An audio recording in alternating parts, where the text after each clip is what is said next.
ഞങ്ങൾ ഇന്ന് പോയത് അടുക്കത്ത് ഭഗവതി ക്ഷേത്രത്തിലാണേ.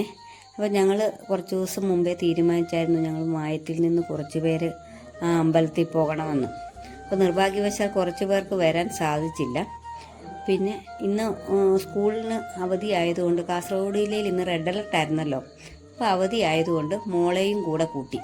പിന്നെ എൻ്റെ കൂട്ടുകാരി പ്രീതയും ഞങ്ങളുടെ കൂടെ എല്ലാത്തിനും ഒപ്പം നിൽക്കുന്ന ശാന്ത ചേച്ചിയും കൂടെ ഞങ്ങൾ 4 പേരും കൂടെ അമ്പലത്തിൽ പോയി. അപ്പം അവിടുത്തെ പ്രധാന വഴിപാടാണ് ആമയൂട്ട്.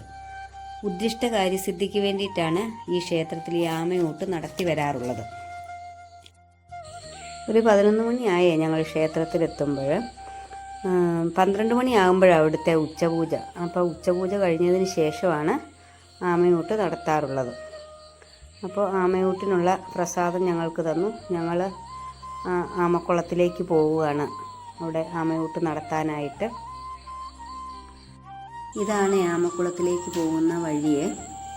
ഒരുപാട് ആമകളുണ്ട് ഈ കുളത്തിൽ. അതുപോലെ തന്നെ വലിയ വലിയ മീനുകളുമുണ്ട്. നമ്മുടെ ശബ്ദം കേൾക്കുമ്പോൾ ഇത് താഴ്ന്നു പോകും വെള്ളത്തിലോട്ട്. പിന്നെ അനങ്ങാതെ നിൽക്കുമ്പോൾ ഓരോന്ന് പൊങ്ങി വരുവേ.